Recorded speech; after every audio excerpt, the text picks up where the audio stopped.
ఆదరణ తెచ్చి, బలం తెచ్చి, శక్తి తెచ్చింది.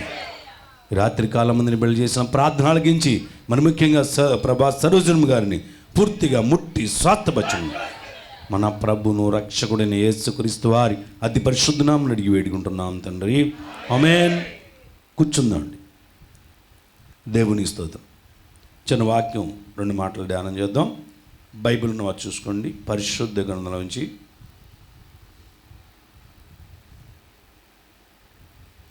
రోమీయులకు రాసిన పత్రిక 6వ అధ్యాయము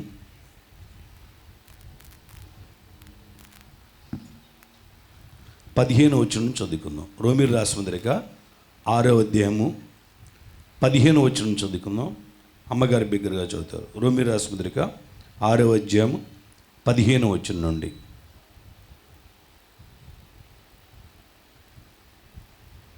రోమీయులకు రాసిన పత్రిక 6వ అధ్యాయము 15వ వచనం చదువుకుందాం. రోమీయులకు రాసిన పత్రిక 6వ అధ్యాయము 15వ వచనం నుంచి విధంగా వ్రాయబడిందండి. అట్లైన ఎడల కృపకే గాని ధర్మశాస్త్రమునకు లోనగు వారము కామని పాపము చేయదుమా? అదెన్నటికి కూడదు. లోబడుటకు దేనికి మిమ్మును మీరు దాసులుగా అప్పగించుకొందురో అది చావు నిమిత్తముగా పాపమునకే గాని నీతి నిమిత్తముగా విధేయతకే గాని దేనికి మీరు లోబడుదురో దానికే దాసులగుదురని మీరు ఎరుగరా? మీ పాపమునకు దాసులై ఉంటిరి గాని ఏ ఉపదేశ క్రమమునకు మీరు అప్పగింపబడితిరో దానికి హృదయపూర్వకముగా లోబడిన వారై పాపము నుండి విమోచింపబడి నీతికి దాసులైతిరి. ఇందుకు దేవునికి స్తోత్రము. మీ శరీర బలహీనతను బట్టి మనుష్య రీతిగా మాట్లాడుచున్నాను. ఏమనగా అక్రమము చేటకై అపిత్రతకును అక్రమమునకును మీ అవయములను దాసులుగా ఎలాగూ అప్పగించితురో అలాగే పరిశుద్ధత కలుగుటకై ఇప్పుడు మీ అవయములను నీతికి దాసులుగా అప్పగించుడి. మీరు పాపమునకు దాసులై ఉన్నప్పుడు నీతి విషయమై నిర్బంధనము లేనివారై ఉంటిరి. అప్పటి క్రియల వలన మీకేమి ఫలము కలిగెను? వాటిని గురించి మీరిప్పుడు సిగ్గుపడుచున్నారు కారా? వాటి అంతము మరణమే. అయినను ఇప్పుడు పాపము నుండి విమోచింపబడి దేవునికి దాసులైనందున పరిశుద్ధత కలుగుటయే మీకు ఫలము, దాని అంతము నిత్య జీవము. ఏలేనుగా పాపం వల్ల వచ్చి జీతము మరణము, అయితే దేవుని కృపావరము మన ప్రభువైన అయిన క్రీస్తు యేసునందు నిత్య జీవము. చాలండి. దేవుని స్తోత్రం.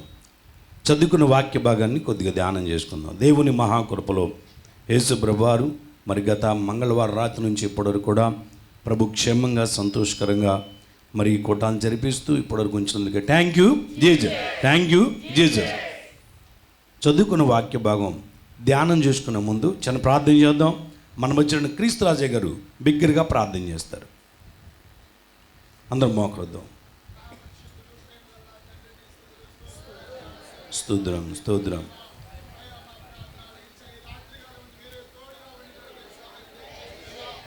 హల్లెలూయా, స్తోత్రం. ఆదరించు దేవాని స్తుతులు, స్తోత్రమయ పరిశుద్ధుడా, మహోన్నతుడా, సర్వశక్తిమంతుడా, జ్ఞాపం చేసుకయా నీ కృప దయచే ప్రభా. ఆదరించి అంతవరకు మీరే ఘనముగా జరిగించే సహాయం దయచి ఈ క్రైస్తవ ఉద్యోగ కూటంలో ప్రభా ఘనముగా జరిగించండి ప్రభా. ఈ రాత్రి కాలం మందు ప్రభా సాక్ష్యాలు చెప్పిన బిడ్డలను దీవించండి అయ్యా. అయ్యా పాటలు పాడిన బిడ్డలను దీవించండి. నీ కృప దయచే ప్రభా. అయ్యా నీ మేలు దయచే ప్రభా. గొప్ప దేవుడు అయ్యా. ఆదివారం మధ్యాహ్నం వరకు నీ కాపులు దయచే ప్రభా. నిన్నే అడుగుచున్నాం తండ్రి. ఇక్కడ కూడిన ప్రతి బిడ్డ ప్రార్థన ఆలకించే సహాయం దయచి అయ్యా. తండ్రి గారి మీద నీ పరిశుద్ధాత్మ కొమ్మరి సహాయం దయచి మంచి వాక్యోపదేశమును మాకు అనుగ్రహించి సహాయమును దయచి అయ్యా. నీ వాక్యమే మాకు బ్రతికే ఉన్నది ప్రభా. నీ వాక్యమే జీవమై ఉన్నది ప్రభా. నీ వాక్యమే మార్గమై ఉన్నది. నీ వాక్యమే మా పాదాలకు దీపమై ఉన్నది ప్రభా. సాతాను శక్తి మీద అగ్ని వేసి కాల్చే ప్రభా. నీ కాపులు దయచే ప్రభా. రక్షణ దయచే. ఈ ఆవరణ చుట్టూ నీ దూతల కాపుదలకు ఉంచండి ప్రభు. క్రీస్తు యేసు సైన్య సహస్రుడు ప్రతి బిడ్డకి నీ రక్షణ దయచే ప్రభా. అయ్యా నూతనంగా బాప్తీసం తీసుకునే బిడ్డలు కూడా సిద్ధపరచండి అయ్యా. నీ కార్యము జరిగించండి ప్రభు. అయ్యా ఈ జీవాహారము కలిగిన మాటల ప్రభు ప్రతి హృదయాన్ని వెలిగింపజే సహాయం దయచే అయ్యా. ప్రతి జీవాన్ని వెలిగించండి ప్రభు. ప్రతి ఆత్మని రక్షించండి ప్రభు. నీ కార్యము జరిగించండి ప్రభు. అయ్యా నా తండ్రి నేడు ఇంటికి రక్షణ వచ్చిందన్న ప్రభు. ఏ ఆత్మ నశించిపోతుందో ప్రభు ఆ ఆత్మలన్నింటి ప్రభు ఈ వాక్యము ద్వారా ప్రభు ఈ జీవ వాక్యాన్ని ప్రతి హృదయంలో ప్రతి ఎముకలోకి నడిపించి సహాయమును దయచి నీ శక్తిని బలమును పొందుకుని బిడలుగా సిద్ధపరిచి సహాయం దయచి నీ కృపను దయచే ప్రభు. అయ్యా సరోజనమ్మ గారి ముట్టండి ప్రభు. అయ్యా శక్తిని దయచే బలం దయచే దుష్టాత్మ అగ్ని వేసి కాల్చే నీ కావులు దయచే ఈ రాత్రి కాలం మందు ప్రభా ఇక్కడ కూడిన ప్రతి బిడ ప్రార్థన ఆలకించండి ప్రభా. అయ్యా తండ్రి గారు చెప్పే ప్రతి వాక్యాన్ని ప్రభా అయ్యా ప్రతి హృదయాన్ని వెలిగింపజే సహాయం దయచి అయ్యా నేనే మార్గము సత్యము జీవం అన్నావు ప్రభా. ఈ జీవం కలిగిన మాట ప్రతి హృదయంలో ప్రభా ముద్రించుకునే బిడ్డలుగా మంచి నేల పైన విత్తనం వలె ఫలింపజే సహాయం దయచి సాక్షులుగా నిలబడి సహాయం దయచి. ఈ రాత్రి కాలం మంది నేను చేసిన చిన్న ప్రార్థన నీ సన్నిధానంలో ముద్ర వేసుకుని ఘనత మహిమ ప్రభావాలు మీరే పొంది బలవ సహాయం దయచు క్రీస్తు వారి బిడ్డ అడుగుతున్నాం తండ్రి. కూర్చుందాం. దేవుని స్తోత్రం. చదువుకున్న వాక్య భాగాన్ని 2 మాటలు మనం ధ్యానం చేసుకున్నట్లయితే లాస్ట్ లైన్లో లాస్ట్ వచనం చదువుదాం. ఎలయనగా పాపం వల్ల వచ్చే జీతం మరణం, అయితే దేవుని కృపారం మన ప్రభువైన క్రీస్తు యేసునందు నిత్య జీవము. ఆమేన్. పాపం ఈ లోకంలో మనం పరిచయం చేసినట్లయితే పాపము చాలా గడ్డైనది, పాపము చాలా భయంకరమైనది. లోకములో ఎన్నెన్నో వ్యాధులు, ఎన్నెన్నో సమస్యలు, ఎన్నెన్నో ఇబ్బందులు వస్తున్నప్పుడు ఆ ఇబ్బందులకి ఆ సమస్యలకి స్వస్థత, నెమ్మది, ఆయురారోగ్యములు కలగాలనే ఉద్దేశంతో చాలామంది ఎక్కడెక్కడికో పరిగెడుతూ ఉంటారు. అలా పరిగెట్టే స్థితుల్లో వైద్యాలు చేయించుకొని ఎన్నో రకాల నెమ్మది, స్వస్థత, ఆరోగ్యం కావాలని ప్రయాసపడుతుంటారు. దానికోసం తిరిగి ఆఖరికి స్వస్థత కలిగేవారు కొంతమంది అయితే స్వస్థత లేక బాధపడేవారు కొంతమంది ఉంటారు. మరైతే స్వస్థత అనేది లోకంలో చాలామందికి రాకపోవచ్చు, స్వస్థత కలగొచ్చు, కలగపోవచ్చు. కలిగిన తర్వాత సంతోషపడతారు, హాస్పిటల్స్ గానే ఉండి ఏదో ఒక వైద్యం చేయించుకొని. మరికొంతమందికి అయితే ఆ డాక్టర్ల దగ్గరికి వెళ్ళినప్పుడు ఏమి లేదని చెప్తూ ఉంటారు. ఏమి లేదని చెప్పడానికి ముఖ్యమైన కారణం అక్కడే ఉంటుంది అన్నమాట పాయింట్. అది ఎందుకు వచ్చింది అని అంటే పాపం వలన. పక్షవాతంతో మంచబట్టిన వారిని ప్రభు దగ్గర తీసుకొస్తే యేసు ప్రభు వారు అతను చూసేమన్నాడు, నీ పాపములు క్షమించబడి ఉన్నాయి అన్నాడు. కానీ ఏ లేహ్యాలో లేదా ఇంకేదో పూసి స్వస్థపరుస్తానని చెప్పలేదుగా. మరి కొన్ని వ్యాధులు, కొన్ని సమస్యలు మనిషికి ఖచ్చితంగా పాపం వలనే వస్తాయి అనేది అర్థమైంది. అలాగనే కొన్ని సమస్యలు కూడా పాపం వలన వస్తాయి. మరి అవి తీసేయగలిగిన వారు ఎవరున్నారు? అవి తీసేయగలిగిన వారు ఈ లోకంలో ఎవరు లేరు. మరి అవి తీసేయగలిగిన వారు ఎవరు ఉన్నారు అనే దానికి మనం వద్దాం. బైబిల్ గ్రంథంలో ఎఫెసీయులకు రాసిన పత్రిక 2వ అధ్యాయము ప్రారంభోత్సవం చూద్దాం. మీ అపరాధముల చేతను మీ పాపముల చేతను మీరు చచ్చిన వారే ఉండగా ఆయన మిమ్మల్ని క్రీస్తుతో కూడా బ్రతికించెను. హల్లెలూయా. ఇప్పుడు అపరాధాలు, పాపాలు మనిషికి వచ్చినప్పుడు ఈ అపరాధాలు, పాపాల నుంచి బయటపడాలంటే, వాటితో చచ్చిపోకుండా ఉండాలంటే క్రీస్తు ప్రభువారు మాత్రమే బ్రతికించగలరు, అపరాధాలు తీసేయగలడు. హల్లెలూయా. ఇది క్లారిటీ వచ్చేసింది ఇక్కడ. అలాగనే ఎఫెసీయులకు రాసిన 2వ అధ్యాయం ప్రారంభోత్సవం మనం చదివాము. ఇక్కడ ఏమంటున్నాడంటే అపరాధాలు, పాపాల చేత చచ్చిన వారై ఉండగా. అంటే మనిషికి ఒక చచ్చే పరిస్థితి. కొంతమందికి అనారోగ్యాలు వచ్చి అది శరీర సంబంధంగా వస్తాయి, అది వేరే విషయం. కానీ వచ్చేటండి సమస్యలు, బాధలు, ఇబ్బందులు చచ్చిపోయేంత స్థితికి వస్తుంది అని అంటే ఖచ్చితంగా అది పాపము చేత బాగున్న వాడికి కూడా వస్తుంది. దానికి కారణం అదే. అయితే మరి బ్రతకాలి అంటే పాపం పోవాలి. పాపం ఎవరు తీసేస్తారు? యేసువారు మాత్రం. అది ఇక్కడ మనం చదువుకున్నాం. పాపం వల్ల వచ్చే జీవితము మరణం. అయితే దేవుని కృపారం మన ప్రభుని యేసుక్రీస్తునందు నిత్య జీవము. ఆమేన్. ఇప్పుడు యేసుక్రీస్తు మాత్రమే పాపములను తీసివేయగలడు. ఇది నిజం. యేసు ప్రభువారు మాత్రమే పాపాలు తొలగించగలడు. ఇది ఎలా సాధ్యమైంది అని అంటే తన యొక్క శుద్ధ రక్తము, పవిత్ర రక్తం ఆయన చిందించడం ద్వారా మనిషికి పాపములు క్షమించే అధికారాన్ని యేసువారు దేవుడు యేసువారికి అనుగ్రహించాడు. ఆయన రక్తం ద్వారానే కడగబడుతున్నాడు. అలాగనే అది ఎఫెసీయులు 4వ ప్రారంభం చూద్దాం. కాబట్టి మీరు సమాధానమును ఏమండి ఆత్మ సారీ అండి కోపపడకుడి గాని వద్దండి, అది వదిలేసేయండి. అదే జకర్య గ్రంథం 13వ ప్రారంభంలోకి వెళ్దాం. జకర్య గ్రంథం 13వ పాపమును ఏమండి ఆ దినమున పాపమును అపవిత్రతను పరిహరించుటకై దావీదు సంతతి వారి కొరకు యెరూషలేము నివాసుల కొరకు ఓట ఒకటి తీయబడును. హల్లెలూయా. పాపాలు తీసివేయడానికి, దావీదు సంతతి వారి పాపములు తీసివేయడానికి ఓట అనేది ఒకటి వస్తుందంట. ఆ ఓట ఎవరైనంటే యేసు ప్రభువారే. హల్లెలూయా. మత్తయి సువార్తలకు వచ్చేసరికి కొత్త నిబంధనలో యేసువారు వస్తారు. యేసువారికి ముందే ఈ జకర్య గ్రంథంలోనే ప్రవక్త ద్వారా దేవుడు బయలుపరిచాడు. మరి అంతకుముందు ఏం జరిగింది? ప్రతి మానవుడికి పాపాలకి ప్రాయశ్చిత్తం జరగాలి అంటే ఏం చేయాలి అని అంటే ఏ ఎద్దునో, ఏ కోడినో, ఏ పావురు పిల్లనో బలి ఇవ్వాలి. రక్తం చిందించబడితేనే పాపమునకు క్షమాపణ. రక్తం చిందించబడితేనే పాపం క్షమాపణ. మరి ఏ మనిషిని రక్తం చిందిస్తారు? అందుకని ఏం చేశాడంటే దేవుడు ఆనాడే ఆది కాలంలో దేవుడు చెప్పాడు, ఏ పావురు పిల్లనో, గోనైనను, అలాగనే గొర్రె పిల్లనైనా తీసుకుని వచ్చి, ఎద్దుని కానీ తీసుకుని వచ్చి బలి చేస్తే ఆ రక్తము చిందించబడటం ద్వారా, ఎందుకంటే రక్తం ప్రాణం. ఒక జీవి ప్రాణం అక్కడ పోయింది, ఇంకో జీవి ప్రాణం నిలబడద్దు. ఇక్కడ ఈ కాన్సెప్ట్ని దేవుడు అక్కడ నిర్ణయించాడు. అదే కాన్సెప్ట్లో దేవుడు చెప్పాడు అనమాట. అంటే ఇప్పుడు ఇంకో మనిషిని చంపేస్తే ఈ మనిషి బతకడం అంటే అది సరైనది కాదు కదా. మనిషిని చంపేసుకొని బతకడం అంటే అదే పాపం అయ్యిద్ది. అది కూడా మళ్ళీ అదొక దుర్మార్గం అయిపోద్ది. అందుకని దేవుడు ఇచ్చిన అవకాశం ఏంటంటే దేవుడి సృష్టిలో ఉన్నటువంటి ఆ యొక్క పశుపక్షాదుల్ని, అలాగే జంతువుల్ని ఆ యొక్క బలి చేస్తే మనిషి ప్రాణం దక్కుద్ది అని దేవుడు ఇచ్చినటువంటి నిర్ణయం కదా. అదే నిర్ణయం ప్రకారం సాగుతూ ఉంది ఎక్కడ మలాకి గ్రంథం వరకు. అయితే జకర్య గ్రంథంలోనే దేవుడు నిర్ణయించే చెప్పేశాడు, ఇక మీరు ఇలా చేయాల్సిన అవసరం లేదు నాయనా. బలియాగం చేయబడ్డానికి ఒక ఆయన వస్తున్నాడు, ఆయన జీవపు ఓట. మరి ఎవరైనా? యేసు ప్రభువారే. ఆయనే జీవపు ఓట. ఖచ్చితంగా అంటున్నాడు ఇక్కడ, ఆ దినమున పాపమును అపవిత్రతను పరిహరించుటకై దావీదు సంతతి వారి కొరకు, యెరూషలేము నివాసుల కొరకు ఓట ఒకటి తీయబడును. హల్లెలూయా. ఆ ఓటే యేసు ప్రభువారు.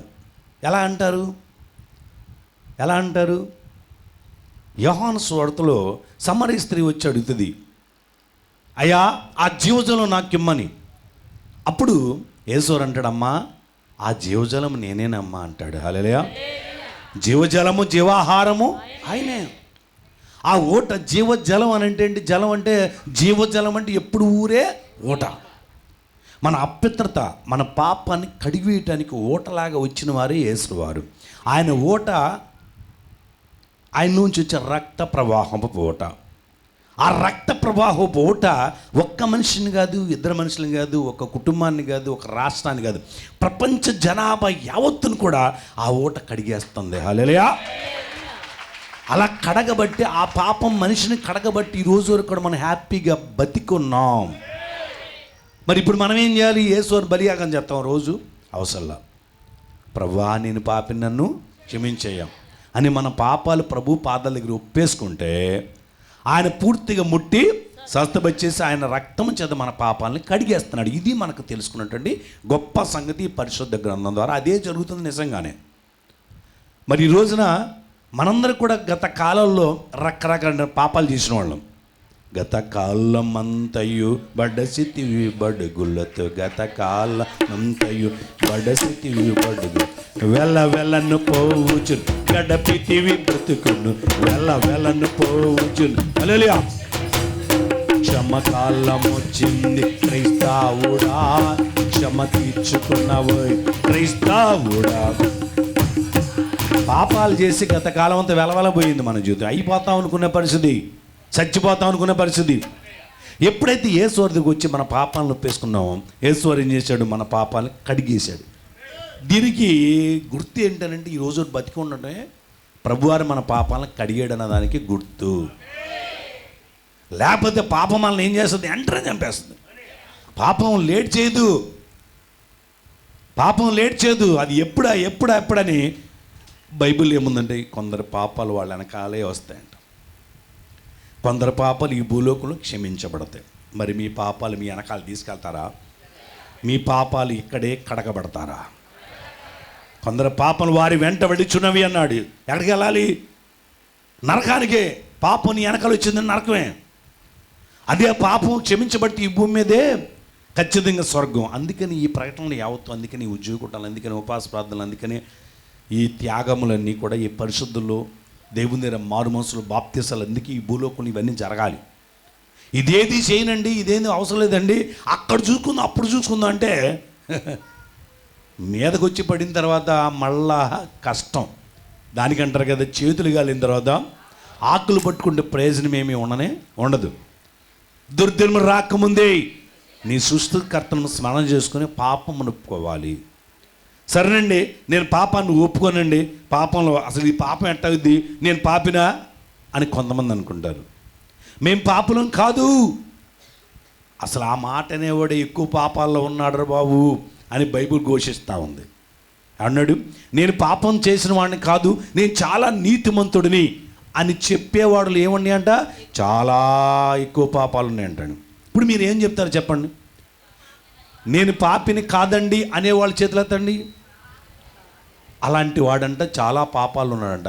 ప్రభువా నేను పాపినే, ప్రభువా తండ్రి నేను పాపినేనయ్యా అన్న వాడిలో ఏ పాపము ఉండదట. ఆమేన్. దేవుడు తీసేస్తాడు. ఎందుకంటే పాపము, నేను పాపినే ప్రభు అనుకున్నవాడు ఎప్పుడు దిద్దుబాటు చేసుకుంటాడు. కాలికి బురదంటింది అని తెలిసినప్పుడు, బురదంటిందండి అనుకున్నవాడు కడుక్కోవడానికే సిద్ధపడతాడు. ఆ బురదంటినా కానీ నాకు అంటలేదండి అంటే ఆడికి కడుక్కోవటం ఇష్టం లేదని దాని అర్థం. అలాగనే మీ అందరికి కూడా పాపములు క్షమించబడాలని మీకు ఉందా? పాపాలు నా పాపాలు క్షమించబడాలి అనే మనసున్న వాడు ఖచ్చితంగా నేను పాపినేనయ్యా అని అంటాడు. అలా అన్నప్పుడు ఖచ్చితంగా మన పాపములు ఆయన క్షమించేస్తాడు, కడిగి వేసేస్తాడు, తుడిచేస్తాడు. ఇక నువ్వు మీ పాపలు నేను ఎన్నడను గుర్తు చేసుకోను అంటాడు. హల్లెలూయా. ఇక మీ పాపాలు నేను ఎప్పుడు కూడా గుర్తు చేసుకోనయ్యా అంటాడు. చూసే ఎంత మంచి దేవుడు అండి. హల్లెలూయా. ఇక నీది పూర్వీకుల పాపం అండ్ ఆ దోషం ఈ దోషం ఇక ఏం ఉండదు. అన్ని పాపాలను కూడా దావీదురాజు గారు ఒప్పేసుకున్నాడు. దేవుడు ఏం చేశాడు? నీ పాపములు నేను క్షమించేశాను అన్నాడు. అలా క్షమించే అధికారం కూడా మనిషి కుమారుడైన యేసు ప్రభువారికి అధికారం ఉన్నది. అది మత్తయి సువార్త 1:21 వెళ్దాం. మత్తయి సువార్త. ఆమె యొక్క కుమారుని కన్ను తన ప్రజలను వారి పాపం నుండి ఆయనే రక్షించును కనుక ఆయనకి యేసు. ఇప్పుడు యేసు వారు ఏం చేస్తాడే? యేసు గారు పాపములు క్షమిస్తాడు చెప్పేశాడు. ఇక్కడ క్లారిటీ. జఫన్య గ్రంథంలో ఓటు వస్తుంది అన్నాడు. ఆ ఓటు ఎవరంటే యేసువారు. మరి యేసువారు ఏం చేస్తాడంటే ఆమె కుమారుని అంటుంది అండి పాపములను క్షమించడానికి, పాపముల నుండి ఆయనే ప్రతి మానవుడిని రక్షించడానికి ఆయన పుట్టాడు. ఆయన పేరే యేసు. ఆమేన్. చెప్పండి, మీరు ఎవరైనా సరే పాపాలు క్షమించే వాళ్ళు లోకంలో ఎవరున్నారా? ఎవరి పేరున్నా అసలు కన్నా గ్రంథంలో రాయబడి ఉందా? ఎందుకని? వాళ్ళే పాపం. దొంగోడిని ఏం రక్షిస్తాడండి? దొంగోడు దొంగతనం చేస్తూ నువ్వు దొంగతనం చెయ్యొద్దురా బాబు అని ఏమన్నా మార్చగలడంటారా? కష్టం. అది మంచివాడైతే నువ్వు దొంగతనం చేయమకని ఎట్లయినా మారుస్తాడు దొంగని. మరి యేసుడు వారు తప్ప మంచివాడు ఎక్కడైనా ఉన్నాడా? నీతిమంతుడు లేడు, ఒక్కడెన్నో లేడు, అందరూ త్రోవ తప్పి ఏకంగా పనికిమాలోళ్ళే. అందరూ పనికిమాలోళ్ళే కాదంటారా? ఇప్పుడు ఒక్కళ్ళని చూపించాడు నీతిమంతుడు అండి, ఇదిగో ఇతను నీతిమంతుడు, ఈమె నీతిమంతుడు అని చూపించేస్తే మనం అటుకు వెళ్దాం. వారి నీతి ఏమన్నా మనల్ని బ్రతికిస్తుందా, మన పాపాలను క్షమిస్తుందా అంటే లేదు, ఎక్కడ లేదు. మనం అన్నీ తిరిగి వేసారి ఎక్కడికి వచ్చాం? ఏసై దగ్గరికి వచ్చి. ఎందుకంటే ఏసయ్యే నీతిమంతుడు, ఆయన తప్ప నీతిమంతుడు లోకంలో ఎవరు లేరు. ఆయన దగ్గర వచ్చాము, వచ్చిన మనం నీతిమంతులు ఉంచాడా, ఇంకా పాపం ఉంచాడా? లేవు. ఇక పాపాలు కొట్టుకుపోయినాయి, పాపాలని పోయినాయి. పాపం వల్ల వచ్చి జీవితము మనకు అధికారం ఎవరికి ఉంది? సైతానుగాడికి ఉంది. సైతానుగాడు ఎప్పుడు చంపేద్దని ఆడు చూస్తాడు కదా, ఆడికి అధికారంను, ఆడి బలాన్ని దేవుడు ఏం చేశాడు? కొట్టి అవతల పడేసాడు. ఎలాగా? శిలువలో ఆయన చనిపోవటం ద్వారా, రక్తం చిందించడం ద్వారా, ఆయన బలియాగం అవటం ద్వారా దెబ్బకి సాతానుగాడి గడగడ పట్టేసింది అంతే. ఇక వాడికి చేష్టలు చల్లట్లేక, ఎందుకంటే అలా జయించడానికి శక్తికి వాడు ఎవరు లేనే. పాప పరిహారార్థం రక్త ప్రోక్షణం ఆవశ్యకం. తద్రక్తమే పుణ్యదాన బలియాగం. రక్తం కూడా ఎవడు చిందించి, ఎవడు పెడతాడు చిందించే ఆ రక్తానికి వాల్యూ ఉండదు. పరిశుద్ధుడు పుణ్యవంతుడైన వాడు మాత్రమే పాపికి రక్తాన్ని చిందించాలి. మరి ఎవడున్నారు పుణ్యవంతుడు? పాపి ఎవడున్నాడు? సత్పురుషుడు ఎక్కడున్నాడు? లేడు. ఒక యేసుప్రభువు వారు తప్ప సత్పురుషుడు కానీ, నీతిమంతుడు కానీ, పుణ్యవంతుడు కానీ ఎవరు లేరని రకరకాలైన గ్రంథాల్లో రాసుకున్నారు, రాసేసారు కూడా పెద్దలైన వాళ్ళు. ఎవరు ఈ పుణ్యవంతుడు? ఎవరు ఈ నీతిమంతుడు? 10,000 మంది పురుషుల్లో కూడా ఆయన్ని గుర్తించవచ్చు. ఆయనే యేసు. హల్లెలూయా. ఎవరి యేసు తెలుసా నీకు? సర్వ శరీరులకు దేవుడు. అలా అవునండి. ఈరోజు ఎన్ని సాక్ష్యాలు చెప్తున్నాను మీ అందరూ? నేనేమైనా డబ్బులు ఇచ్చి చెప్పిస్తున్నాను మీకు? ఏకపడుతున్నారు సాక్ష్యాలు చెప్పటానికి, పోట్లాడుతున్నారు నా మీద సాక్షి ఏంటయ్య గారు అని. మైక్ పని ఇత్తి ఒక్క సాక్ష్యంతో ఆగుతున్నారా? ఆ మైక్ కూడా బ్యాటరీలు అయిపోతున్నాయి. అంత సాక్ష్యాలు చెప్పుడు అన్ని సాక్ష్యాలు మన దగ్గర ఉన్నాయి. ఏం సాక్ష్యాలు అవి? పనికిమాలిన సాక్ష్యాలు అంటారా? అద్భుత సాక్ష్యాలు, ఆశ్చర్యకర సాక్ష్యాలు. బకెట్లు రక్తం కింద ఆగిందంటే అంత అద్భుత సాక్ష్యం అండి. భయంకరమైన దుష్టశక్తులు బట్టి విడిపించబడుతున్న ఎంత అద్భుత సాక్ష్యం అండి. ఇవన్నీ ఎలా కలుగుతున్నాయనంటే యేసు యొక్క రక్తం ద్వారానే. ఆయన రక్తం చిందించు ద్వారా ఆ శక్తి, ఆ బలాన్ని ప్రభు కలిగి ఉన్నాడు. ఆ బలాన్ని మనం కూడా పొందేసుకున్నాం. ఆమేన్. ఇప్పుడు మీరందరూ కూడా యేసుక్రీస్తు యొక్క క్షమాపణ, మనం పాపం ద్వారా వచ్చిన శిక్షని క్షమాపణ పొందుడు ద్వారా బ్రతికిపోయాం కదా. బాగున్నారా? అయితే సభలు కూడా హల్లెలూయానండి. యెషయా గ్రంథం 1:18 వచ్చింది. యెషయా గ్రంథం. యెహోవా ఈ మాట సెలవించుచున్నాడు. దేవుడు ఈ మాట చెప్తున్నాడు. రండి మన వివాదం తీర్చుకుందాం. మీ పాపములు రండి. ప్రభు అన్నాడు, రండి రండి యేసుని యొద్దకు రమ్మనుచున్నాడు. రండి రండి యేసుని యొద్దకు. ప్రయాసపడి భారము మోయువారు, ప్రయాసపడి భారము మోయువారు, ప్రభుని చెంతకు పరుగిడి రండి, ప్రభుని చెంతకు పరుగిడి